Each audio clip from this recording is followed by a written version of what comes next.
అందరికీ నమస్కారం. మీరు వినబోతున్న కథ సమీక్ష 34వ భాగం. విశాల్ ల్యాప్టాప్లో ఫొటోస్ని చైత్రాకి చూపిస్తూ తను సమీక్ష కలిసే రోజు ఎప్పటికైనా వస్తుందని, ఆ క్షణాల కోసం ఎదురు చూస్తున్నానని పక్కనే ఉన్న కమలమ్మతో చెప్పాడు. ప్రేమ ఉన్న చోటే కోపం ఉంటుంది, కోపం తగ్గించుకుంటే ప్రేమ రెట్టింపవుతుందంటూ కమలమ్మ విశాల్కి ధైర్యం చెప్పింది. ఆ తరువాత చైత్రని తీసుకుని గార్డెన్లోకి వెళ్ళిన విశాల్ చైత్ర అలసిపోయే వరకు ఆడిపిస్తూనే ఉన్నాడు. మధ్యాహ్నం వేళ భోజన సమయానికి లోపలికొస్తున్న చైత్రాని విశాల్ని చూసి, అసలు మీ ఇద్దరికి బుద్ధుందా?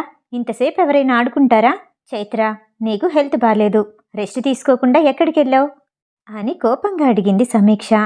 చైత్ర ఉత్సాహంగా పరిగెత్తుకుంటూ వచ్చి సమీక్ష ముందు సంతోషంగా నిలబడి, నేను నాన్నతో కలిసి చాలాసేపు ఆడుకున్నాను. డాక్టర్ ఏం చెప్పారు? నన్ను హ్యాపీగా ఉండమన్నారు. ఆడుకుంటేనే నాకు హ్యాపీ, నాన్నతో ఆడుకుంటే ఇంకా హ్యాపీ. అమాయకంగా కళ్ళని తిప్పుతూ చేతులాడిస్తూ చెప్పింది. సమీక్షకి చైత్ర మొహంలో సంతోషాన్ని చూడగానే తనలో కోపమంతా దూదిపింజలా ఎగిరిపోయింది. అదంతా చూస్తున్న విశాలకి చాలా సంతోషంగా అనిపించింది. తన జీవితంలో ఆనందానికి ఒక రూపాన్నిచ్చి తనకి కూతురుగా ఆ దేవుడే పంపించాడని అనుకున్నాడు. సమీక్ష చైత్రతో కలిపి తన్ని కూడా తిట్టడంతో మరింత సంతోషంగా అనిపించింది. ఈ నిమిషం కోపంగా తిట్టింది, ప్రేమగా కసురుకునే రోజు త్వరలో ఉంది అని తనలో తనే అనుకుంటూ చిన్నగా నవ్వుకున్నాడు విశాల్. సమీక్ష చైత్రనెత్తుకుని, ఇంకా ఆడింది చాలు, స్నానం చేసి అన్నం తినాలి అంటూ లోపలికి వెళ్ళిపోయింది. ఆ రోజు రాత్రి సోఫాలో పడుకోబోతున్న విశాల్ దగ్గరికి చైత్ర వచ్చి, ఇంత చిన్న సోఫాలో మీరెలా పడుకుంటారు?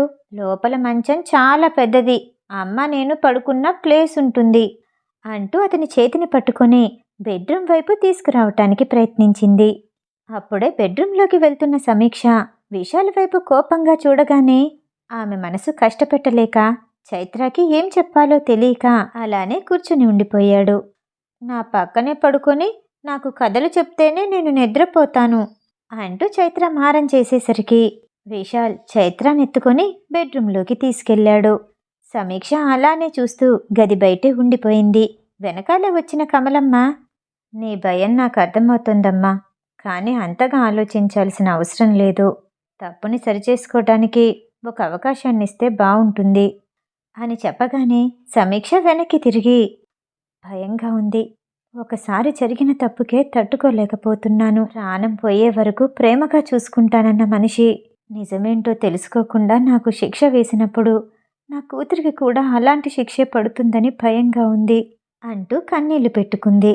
కమలమ్మ సమీక్ష తల మీద చేయి వేసి, భయం ఆలోచనని దూరం చేస్తుంది, ఒకసారి మనసు పెట్టి ఆలోచించు, అంతా మంచే జరుగుతుంది అని చెప్పి తను ఇంటికి వెళ్లే వేలవటంతో కమలమ్మ వెళ్ళిపోయింది. సమీక్ష బెడ్రూంలోకొచ్చి మంచానికి ఓ చివర ఒత్తిగిలి మరోవైపు తిరిగి పడుకుంది. విశాల్ చైత్రకి కథలు చెప్తూ ఉంటే బాగా అలసిపోయిన చైత్ర పావుగంటలో నిద్రపోయింది. విశాల్ సమీక్ష వైపు తలెత్తి చూశాడు. ఆమె వీపు కనపడుతోంది. ఆమె మానసిక పరిస్థితి ఏంటో అర్థమవుతోంది. లెగిసి ఇద్దరికీ దుప్పటి కప్పి గదిలో నుండి బయటకొచ్చేశాడు.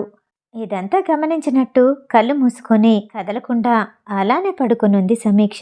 విశాల్ గదిలో నుండి బయటికెళ్ళిపోగానే చైత్ర వైపు తిరిగి కౌగిలించుకొని నిద్రపోయింది. రెండో రోజు ఉదయం సమీక్ష ఆఫీస్కి వెళ్ళేసరికి, ఓహో so good, that's really great అని మొబైల్లో సంతోషంగా గట్టిగా అరుస్తున్నాడు కార్తీక్. గుడ్ మార్నింగ్ కార్తీక్ అంటూ సమీక్ష అతని క్యాబిన్లోకొచ్చింది.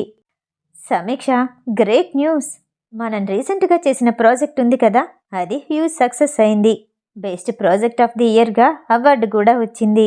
తన మొబైల్ పాకెట్లో పెడుతూ సంతోషంగా చెప్పాడు కార్తీక్.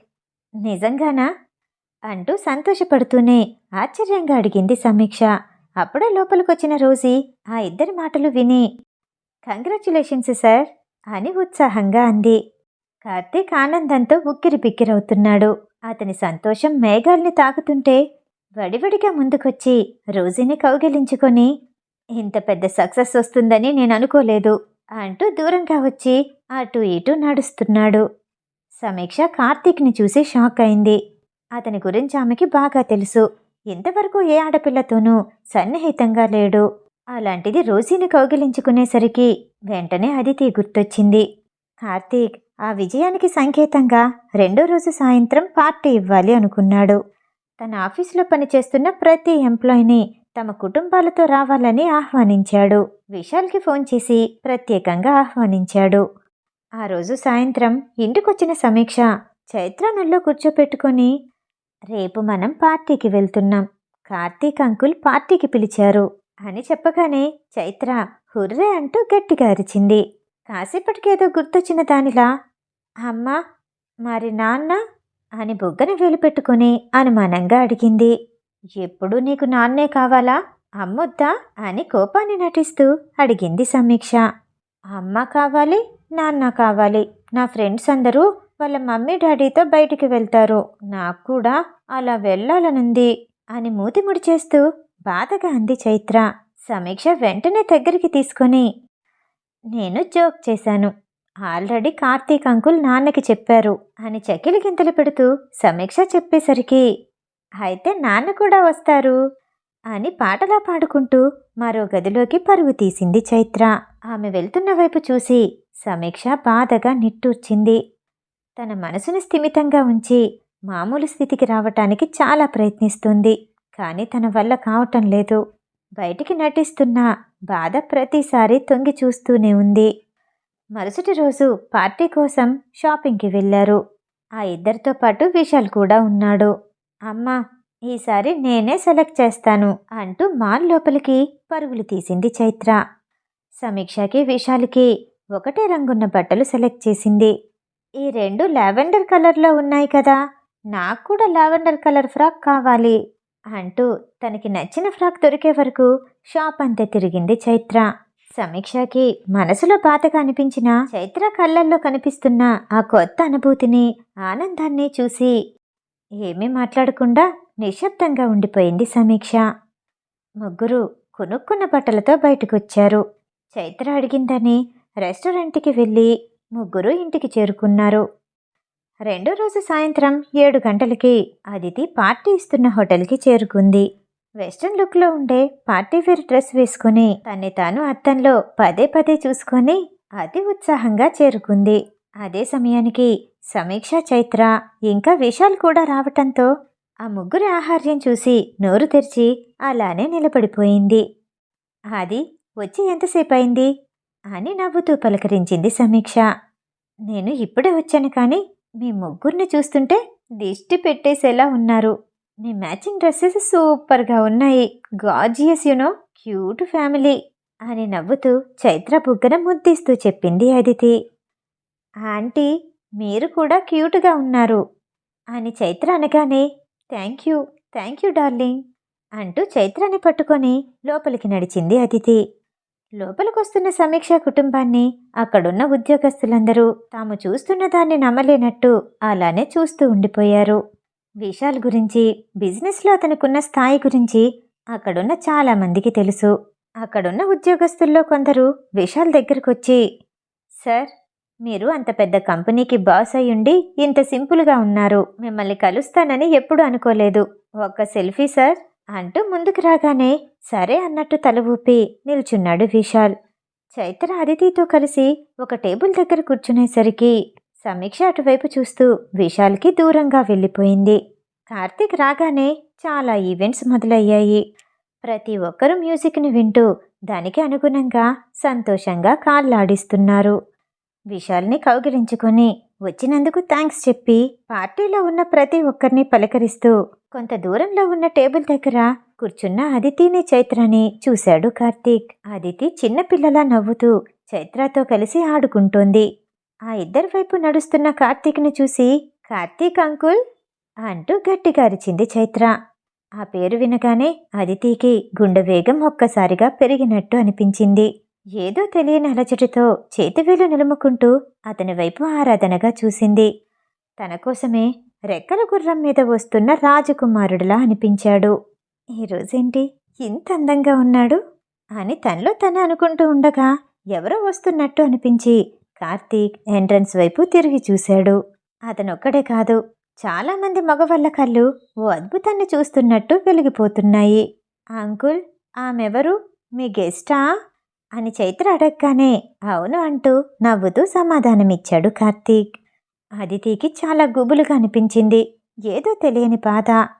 తను ఎన్నాళ్ళుగానో కోరుకున్న వస్తువుని తనకి తెలియకుండానే ఎవరో లాక్కెళ్ళిపోతున్నట్టు అనిపించింది. కార్తీక్ నవ్వుతూ సంతోషంగా ఆమె వస్తున్న వైపు చూస్తున్నాడు. రోజీ తన శరీరాకృతికి తగ్గట్టుగా బంగారపు రంగులో మెరిసిపోతున్న డ్రెస్ వేసుకుని వచ్చింది. ఆ డ్రెస్ ప్రత్యేకించి తన కోసమే డిజైన్ చేసినట్టు ఉంది. అంకుల్, షీఈ్ లుకింగ్ బ్యూటిఫుల్ అని చైత్ర అంటుంటే అటువైపే వస్తున్న రోజీని చూసి నవ్వుతూ నిలబడ్డాడు కార్తీక్. ఇదంతా గమనిస్తున్న సమీక్ష అదితి వైపు చూసింది. ఆమె కళ్ళు బాధతో కన్నీళ్లు కార్చేసేలా ఉన్నాయి. అదితి పక్కనే కూర్చొని ఓదారుస్తున్నట్టు ఆమె చేతి మీద తన చేతిని వేసింది సమీక్ష. సమీక్ష, నాకెందుకో ఏడవాలనిపిస్తుంది అని నీళ్లు నిండిన కళ్ళతో అంది అదితి. చూసేవన్నీ నిజం కాకపోవచ్చు. మనసుని స్థిమితంగా ఉంచుకో, అప్పుడే ఏ నిర్ణయానికి రాకు అని సమీక్ష అనేసరికి తనకి విషయమేంటో అర్థమైందని అనిపించిన అదితి, ఇంతవరకు ఎవ్వరితోనూ చెప్పలేదు. నిన్ను నా సిస్టర్లా అనుకుని చెప్తున్నాను. I love Karthik. అది నిన్న మొన్న పుట్టిన ప్రేమ కాదు, కాలేజీ రోజుల నుండి ప్రేమిస్తున్నాను. అదితి కార్తీక్ని ప్రేమిస్తున్నాను అని చెప్పినందుకు సమీక్షకి ఆశ్చర్యంగా అనిపించలేదు. కానీ కాలేజీలో చదువుతున్న రోజుల నుండి అనేసరికి చాలా ఆశ్చర్యపోయింది. అతను కాలేజీలో నాకు సీనియర్, కానీ డిపార్ట్మెంట్స్ వేరు. నాకు అతను బాగా తెలుసు, కానీ నేను అతనికి తెలీదు. నేను ఈ ఆఫీస్లో జాయిన్ అయిన తర్వాతే నేను అదే కాలేజ్ అని అతనికి తెలిసింది. అతను జూనియర్స్కి అందరికీ సపోర్టుగా ఉండేవాడు. ర్యాగింగ్ జరగకుండా చూసుకునేవాడు. ఏ ఆడపిల్లకైనా హెల్ప్ కావాలంటే వెంటనే చేసేవాడు. అతనంటే ఇష్టం పెరిగిన మాట నిజమే. ఆ తర్వాత మర్చిపోతానని అనుకున్నాను. చదువు అయిపోయింది, అయినా అతన్ని మర్చిపోలేకపోయాను. అందుకే ఇదే ఆఫీస్కి వచ్చి జాయిన్ అయ్యాను అంటూ తన గురించి తాను చెప్పుకుంటూ పోతోంది అదితి. అదితి తప్ప పార్టీలో ఉన్న ప్రతి ఒక్కరూ సంతోషంగా ఉన్నారు. అందరూ వాళ్ళ వాళ్ళ డాన్సింగ్ పార్ట్నర్స్ని వెతుక్కొని డాన్స్ చేస్తూ ఉన్నారు. ఆ అందరి మధ్యలో చైత్ర ఉండి ఉత్సాహంగా ఎగురుతూ ఉంటే సమీక్షకి సంతోషంగా అనిపించింది. ఆ పక్కన డాన్స్ చేస్తున్న కార్తీక్ ఇంకా రోజీని చూడగానే తన నవ్వు మొత్తం గాల్లో కలిసిపోయింది. ఈ కార్తీక్ ఏమైంది? ఎందుకిలా చేస్తున్నాడు? ఆది ప్రేమిస్తుందని నాకే అర్థమైంది, ఇతనికి అర్థం కాలేదా? ఈ మగవాళ్ళంతా ఇంతేనా? మనసుని అర్థం చేసుకోకుండా బాధ పెడతారు అని అనుకుంటూ ఉండగా ఆ పక్కనే విశాల్ ఎవరితోనో డాన్స్ చేస్తూ కనిపించాడు. ఆమెతో డాన్స్ చేస్తున్నప్పుడు విశాల్ మొహంలో నవ్వుని చూడగానే సమీక్షకి ఒళ్ళు మండిపోయింది. కార్తీక్ రోజీతో కలిసి డాన్స్ చేస్తుంటే చూడలేక అదితి ఎప్పుడో పార్టీని విడిచిపెట్టి వెళ్ళిపోయింది. సమీక్ష కదలకుండా విశాల్ డాన్స్ చేస్తున్న వైపే చూస్తూ ఉండటంతో ఆ చూపుల వేడిని తట్టుకోలేక ఆమె చేతిని విడిచిపెట్టి ఓ పక్కగా వచ్చేశాడు విశాల్. అదంతా ఏమీ పట్టించుకున్నట్టు అక్కడి నుండి దూరంగా వెళ్ళిపోయింది సమీక్ష. కార్తీక్ని చూసి కన్ను గీటుతూ మొదటి ప్లాన్ సక్సెస్ అయ్యింది అన్నట్టు బొటనవేలు చూయించి కనుబొమ్మలెగరేస్తూ నవ్వేశాడు విశాల్. 5 నిమిషాల క్రితం బిజినెస్కి సంబంధించిన విషయాల గురించి విశాల్ కార్తీక్ మాట్లాడుకున్నారు. సమీక్షతో కొత్తగా ఏర్పాటు చేసుకుంటున్న పందెం గురించి కార్తీక్ అడిగాడు. ఆడపిల్లల్ని ప్రేమతో కట్టేయటం ఈజీనే, కానీ వాళ్ళు నమ్మకం పోగొట్టుకున్నారా, మళ్ళీ సంపాదించాలంటే తాతలు దిగి రావాలి. ఏదైనా ఇంప్రూవ్మెంట్ ఉందా బాస్ అని వెక్కిరిస్తున్నట్టు నవ్వుతూ అడిగాడు కార్తీక్. నా పరిస్థితి నీకు సరదాగా ఉంది ఈడియట్ అని సరదాగా వీపు మీద కొడుతూ అన్నాడు విశాల్. ఇప్పుడు సమీక్షకి నీ మీద ప్రేమ ఉందో లేదో తెలుసుకోవాలి. నేనొక ప్లాన్ చెప్తాను అంటూ ఏం చెయ్యాలో కార్తీక్ చెప్పాడు. విశాల్ అతని వైపు కోపంగా చూస్తూ, నువ్వు పూర్తిగా విడదీసే ప్లాన్ చేస్తున్నావా? మరో అమ్మాయితో డాన్స్ చేస్తే ఇంకేమన్నా ఉందా? పూర్తిగా దూరం అయిందనుకో, తిరిగి తెచ్చుకోవటానికి మళ్ళీ పుట్టాలి అని అన్నాడు. జెలసీ అనేది లేడీస్ వీక్నెస్. ఎంతగా ప్రేమిస్తారో అంత ఈర్ష్యపడతారు. ఒకసారి ట్రై చేయి అని కార్తీక్ అనగానే విశాల్కి కూడా అదే కరెక్ట్ అనిపించి మరో అమ్మాయితో డాన్స్ చేయటానికి ఒప్పుకున్నాడు. సమీక్ష నీ దగ్గరకు వస్తుంది, 100% సక్సెస్ అవుతుంది.